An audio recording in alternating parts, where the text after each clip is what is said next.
Fala, meus amigos, sejam todos muito bem-vindos aqui na coletiva do Juba Futebol. E é o seguinte, o São Paulo Futebol Clube, nesse momento da troca de técnico, que vai trocar de técnico sim, está para acontecer já, ele tem também uma questão que está bastante curiosa, que são os empréstimos dos jogadores do seu próprio elenco, que a diretoria do São Paulo, mesmo com a demissão iminente do Zubeldia, que vai sair de qualquer jeito, o São Paulo, ele estuda emprestar jogadores, vários, vocês nem acreditam quantos, de jogadores que o Zubeldia não tem utilizado. E aí eu pergunto, onde estão os reforços que tem que ter para a temporada se o São Paulo realmente emprestar todos esses que eu vou falar aqui com vocês agora. Além disso, tem caso muito curioso para falar aqui sobre lateral esquerdo. Tem um vídeo muito top, vem comigo que vai ser muito very crazy aqui, very crazy. Como diria o nosso saudoso Joel Santana, very crazy, não?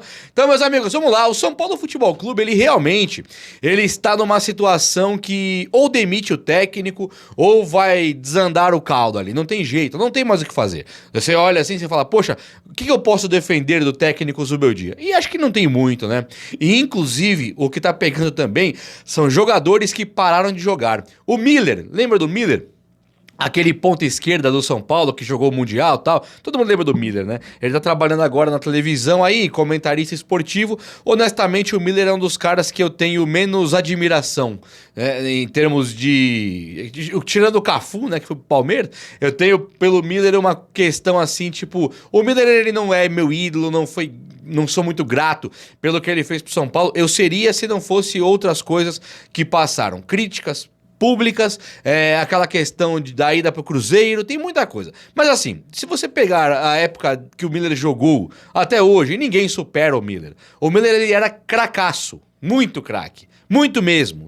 Quem não viu não tem nem noção. Ele era melhor que todo mundo na ponta esquerda. Melhor que todos que você imaginar. Você vai comparar com o Dagoberto, dá até pena do Dagoberto. Que eu adoro o Dagoberto, hein? Mas não dá nem pra pensar em comparar. Você vai pegar caras como o Cláudio Lopes, da Argentina, Overmars, Canidia. O Miller jogou mais do que todos. Então era um cracaço. E eu tenho minhas ressalvas com ele, eu nem sei porquê, pra ser sincero. Eu não aprecio muito a maneira que ele fala do São Paulo. Mas isso aí é uma questão minha. E ele falou que o Caleri, e aqui eu tenho que dar razão pra ele, porque eu também gosto de fazer críticas, então eu tenho que fazer elogios. Ele falou que o Caleri está acomodado. Acomodado.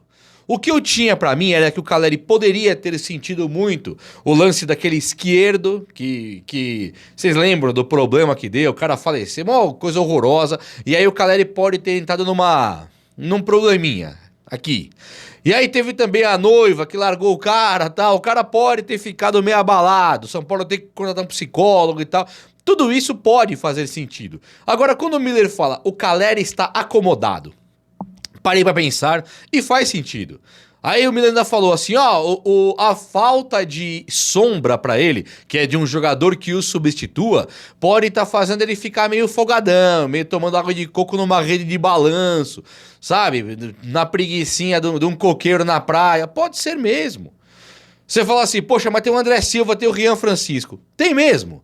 Quando que o Zubeldia, técnico atual de São Paulo, sequer considerou tirar o Caleri do time? Então o jogador sente isso. Se nós sabemos, imagina ele lá dentro. Ele tá, assim, adoro o Caleri, hein? Nem acho que ele esteja fazendo corpo mole.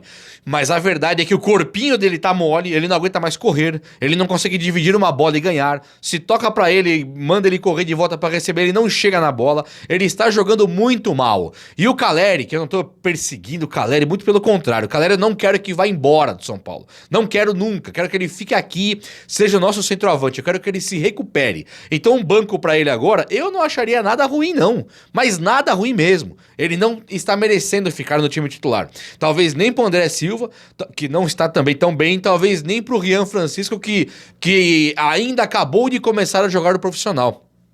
Acomodação no time do São Paulo pode ser algo, sim, muito ruim, né? Pode ser muito ruim. E quando o cara não tem reserva à sua altura, ele não tem nenhum jogador que possa tirar ele do time, e o técnico não usa de meritocracia, ele só usa, eu já sei que é o Calleri, vai ficar mesmo. O Calleri caiu. O Calleri caiu ano passado, o Calleri não jogou bola no passado, não fez nada no campo, pouquíssimos gols, e quando começa 2025 ele começa muito pior do que ano passado. Então é preocupante. Tá? Faz um pivô, Calleri faz um pivô. Meu amigo, um centroavante fazer um pivô não é muito difícil quando você não faz mais nada. Ficar parado ali na frente, abrindo os braços, dominando uma bola pro Lucas que tocou, Luciano que tocou, os caras que tocou vir buscar, é simples. É só deixar a bola bater em você. Isso não pode ser um pré-requisito pro cara ser o centroavante do São Paulo pra sempre. Tem que fazer mais, Calerinho, tem que fazer mais. Então sim, acho que hoje o Zubeldia precisa dar um chacoalhão nele aí, como o Zubeldia faz com vários caras, né? Faz com vários caras, tem vários que do nada viram banco. O Luciano virou. Quem mais aí? O Arboleda virou, o Alan Franco virou.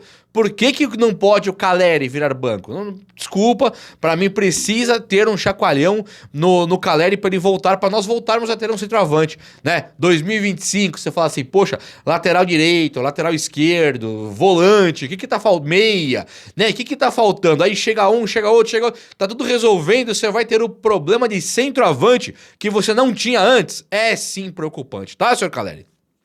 Gente, tem um caso curioso que eu quero ler pra vocês aqui do Caio Paulista, lá do Palmeiras, que foi jogador nosso, campeão da Copa do Brasil e tal. No momento em que o São Paulo contrata Enzo Dias e o Wendel, e eu tenho pra mim que o Wendel, ele vem num nível do Alexandro, do Alex Telles, do Piqueres. Ele vem nesse nível aí, nível dos melhores laterais do futebol brasileiro, se não for o melhor. Então eu tô esperando muito do Wendel. Eu acho que o Wendel vai jogar muita bola no São Paulo. Nesse momento que nós não precisamos de jeito nenhum de lateral esquerdo, saiu uma matéria que o Caio Paulista tá meio afastado lá do Palmeiras. Ele é esquecido nos testes de Abel Ferreira, o Palmeiras já estuda talvez até tentar negociar o cara que ele pagou 3 milhões e pouco de euros para o Fluminense. Então olha como o mundo dá voltas, né? O cara foi embora do São Paulo, tudo bem que o São Paulo também ofereceu menos dinheiro pro Fluminense, se é que ofereceu dinheiro. A Leila Pereira chegou lá e tirou o cara na boa.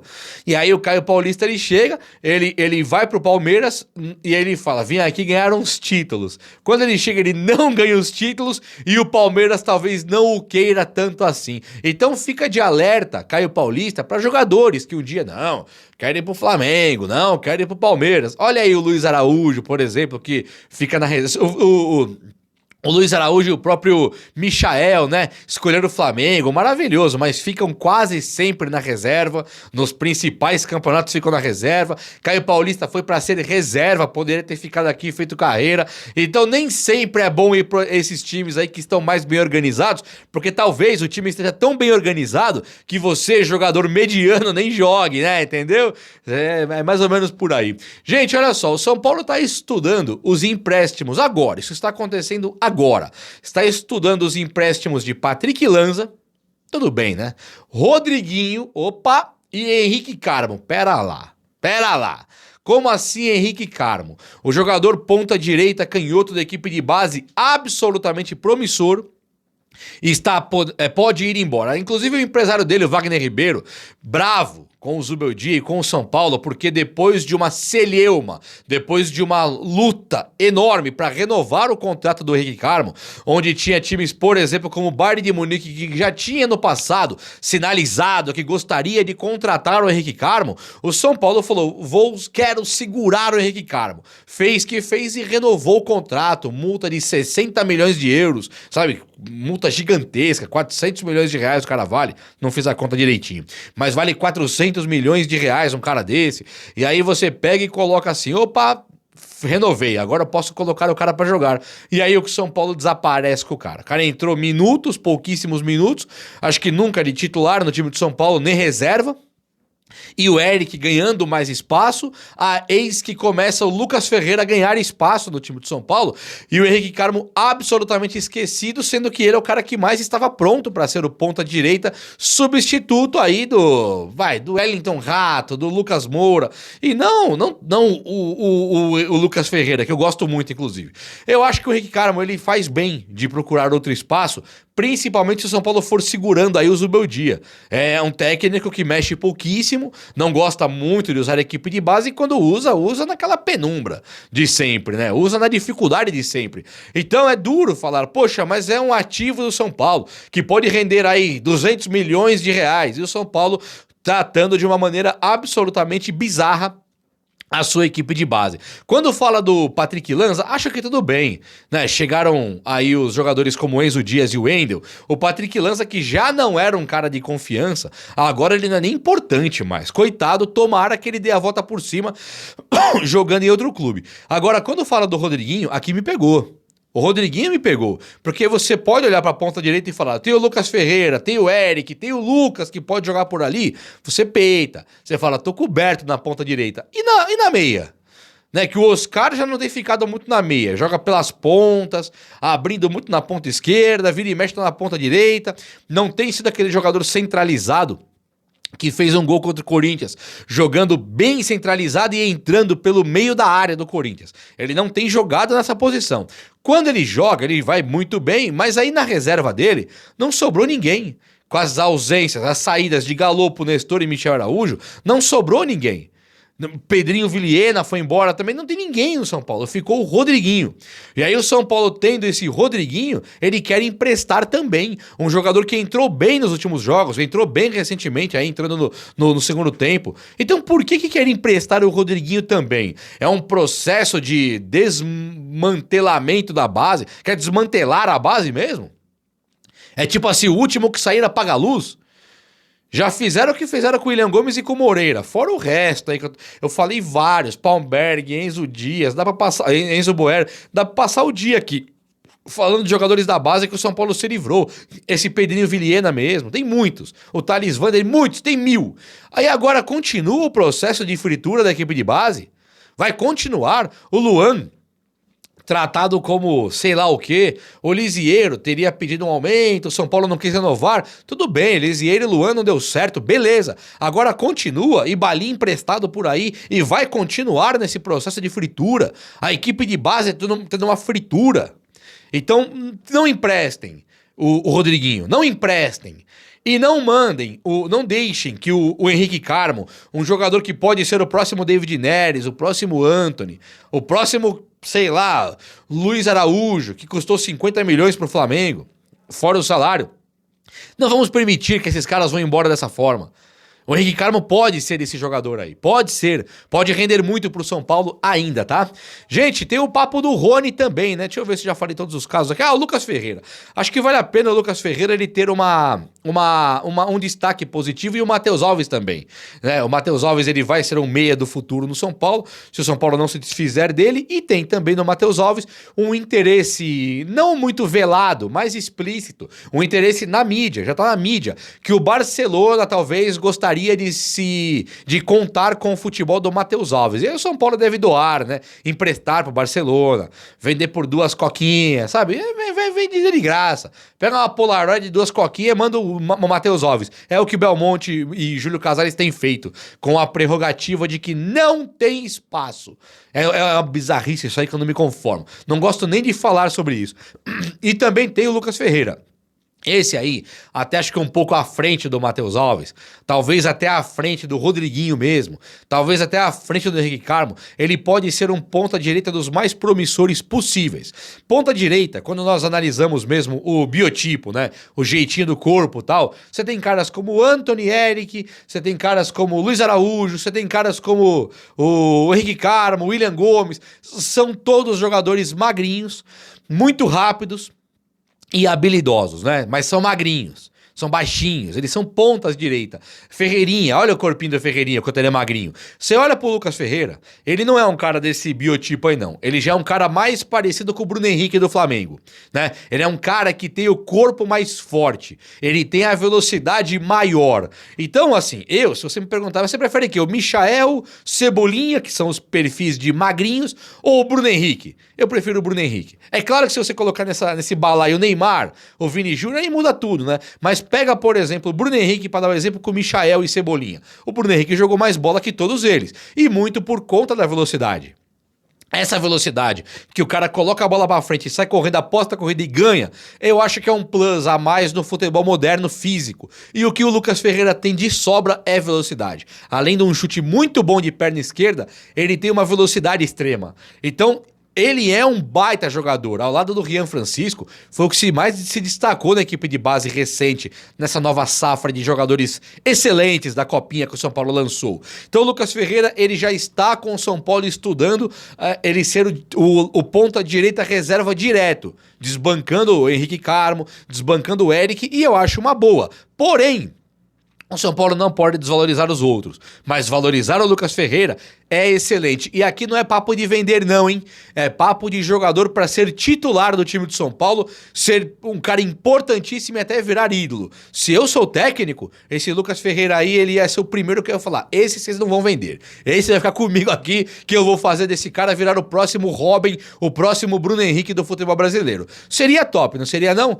Ô gente, o São Paulo, que está se desfazendo de um monte de jogadores, acabei de citar inúmeros aqui, inclusive os caras como o Eric, que deve ir embora também muito em breve, o Rato já foi, o William Gomes já foi e o Henrique Carmo está indo. O São Paulo, ele também segue querendo um centroavante, um atacante que jogue de ponta esquerda, ponta direita e centroavante. É o cara da polivalência. E aí o Rony, o nome do Rony surge de novo como uma das grandes possibilidades. É claro que o Rony, o interesse do Fluminense é real, o Atlético Mineiro, que não sei se é real, que se desfez de vários jogadores numa tentativa de economia.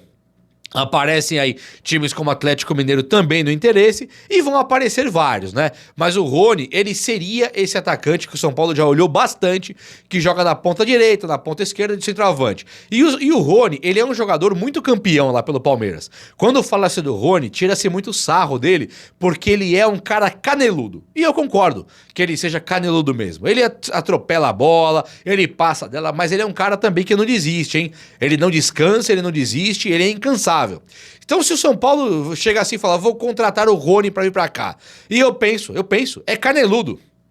Por outro lado, eu penso, é um jogador que conhece o caminho de títulos e num time, nos melhores times que o Palmeiras teve aí recentemente, com o Dudu, aquele Arthur, sabe, Endrick, o Rony nunca passou batido, esquecendo que o Rony estava lá. Não, sempre fazendo gols importantes e sendo importante para o time do Palmeiras. Então, se jogou com o Abel Ferreira, por que não poderia jogar com um time que tem, por exemplo, o Zubeldia, um cara que não sabe montar esquema tático, não sabe usar a equipe de base e depende absurdamente do talento individual de alguns jogadores para brilhar de vez em quando. Eu acho sim o Rony uma opção interessante. Claro que tem a questão do valor, né? Ele teria que ganhar pouco, teria que ganhar 800 conto por mês, talvez. Não sei se ele abriria a mão de ganhar. E olha, eu falo 800 conto como pouco, né? Olha como o futebol é uma realidade paralela, né? É claro, se você pensar nos 2 milhões, 3 milhões que ganha Abel, 2 que ganha o Dudu, 4 que ganha Memphis Depay e Gabigol, os 800 mil do Rony são